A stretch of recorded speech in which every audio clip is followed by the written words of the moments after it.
Bonjour à tous, donc Maxime Lelouch chez Kuhn, moi je suis support produit pour la Aura sur le Grand Ouest. On va faire le tour de la machine et puis après on lui lancera une mission qu'on va suivre, qu'on va commenter. S'il y a des questions, vous n'hésitez pas à venir voir les vestes Kuhn, les vestes Verschuren, enfin voilà, faut pas hésiter à venir voir. Aura c'est quoi? C'est un mini automoteur. Si on prend le sens du cheminement du fourrage, on a une fraise à l'avant, 60 cm de large. Derrière un convoyeur qui est monté sur coulisseau, donc en fin de compte le convoyeur il se déplace à gauche, au milieu et à droite. Ça veut dire qu'en une trajectoire de machine, dans une case de fibre, dans des silos d'ensilage, elle fraise 1,80 m au total. Derrière on arrive sur un bol de 3 m3, double vis de mélange. La vis et le bol sont en canox, ça c'est un alliage bien de chez nous, c'est du chrome et de la ferrite, résistant à l'abrasion et à l'oxydation. Un aimant sur vis de distribution, enfin sur vis arrière, donc côté déchargement. La partie arrière pour nous c'est le tapis, la machine distribuera toujours en marche arrière, le but c'est qu'un bâtiment qui est non débouchant, on puisse alimenter jusqu'à 80 cm, 1 mètre du fond, en gros c'est une place de cornadite perdue on va dire.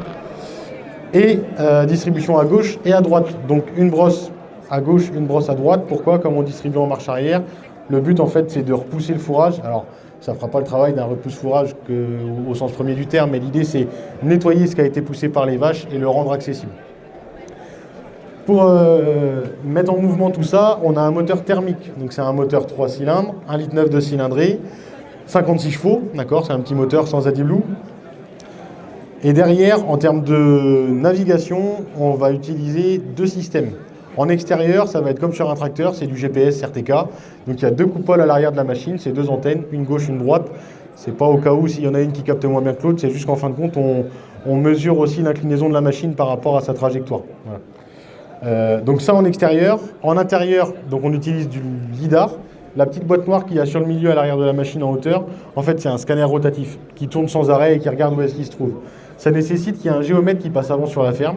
Il fait un relevé d'image de points de l'exploitation. En gros on voit tous les bâtiments, s'il y a un inséminateur de garé en milieu de la cour, etc. on le voit. Nous à l'usine, notre collègue il nettoie un peu tout ça. En fin de compte, on va prendre les poteaux de charpente, les bardages, tout ce qui nous intéresse. Alors là, elle a été relancée, je ne sais pas par qui, pourquoi. Donc le lidar pour la partie intérieure, et quand elle sort dehors, pour coupler tout ça, on va utiliser de l'odométrie. C'est des capteurs dans les roues qui mesurent l'angle de braquage des roues et le nombre de tours. Quand vous sortez d'un bâtiment, avant de récupérer du GPS, vous avez du temps de latence. La machine, pendant ce petit temps-là, elle navigue un peu à vue. En fin de compte, elle demande sans arrêt à ses capteurs si elle est bien là où il faut. Si elle est où il faut, elle continue son chemin et elle récupère le GPS et elle repart. Après, il y a un petit peu de sécurité sur ces machines-là. C'est autonome, mais il ne faut pas aller faire n'importe quoi non plus. Pour nous aider dans la sécurité, on a un lidar de sécurité qui est en bas, en dessous de la machine. On le verra un petit peu mieux tout à l'heure. Lui, il va nous servir en déplacement à réguler la vitesse de déplacement de la machine. Et au moment où on fraise dans des silos dits larges, il va regarder 1,40 m à gauche, 1,40 m à droite. Tout ce qui rentre dans cette zone, on coupe instantanément la fraise. On le montrera tout à l'heure, ce sera plus parlant. Et la vitesse de déplacement, il la régule comment? Comme il regarde 20 cm au-dessus du sol, si je suis mètre devant lui, la moindre imperfection, le moindre trou, la petite cuvette ou autre, il va réguler la vitesse de la machine pour pas qu'elle se lance à pleine balle, 7 km/h, dans le trou. Donc on est sur une machine qui a 4 roues motrices et directrices, on franchit des pentes jusqu'à 20%, d'accord. On a un troisième lidar sur la machine qui lui va nous servir aussi un petit peu en déplacement et puis qui va surtout mesurer la hauteur des tas d'ensilage. C'est le lidar dit de convoyeur qui est en haut au milieu là.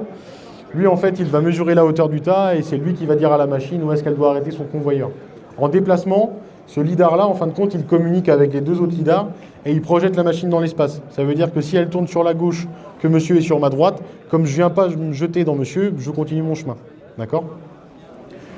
Voilà un petit peu pour les grandes lignes. Après je vais rebondir sur le côté entretien, mais en fin de compte pour ceux qui ont des robots de traite, c'est un peu la même logique. Plus il y a d'entretien préventif de fait, mieux ça marche. L'idée c'est de se dire plutôt que d'y passer 3h30, 4h par jour à alimenter mes vaches, s'il faut que j'aille y passer un quart d'heure, 20 minutes pour nettoyer avec un petit coup de chiffon mes 3 lidars, que je sois bien sûr que mon plein de GNR est fait, etc. En général ça va beaucoup mieux.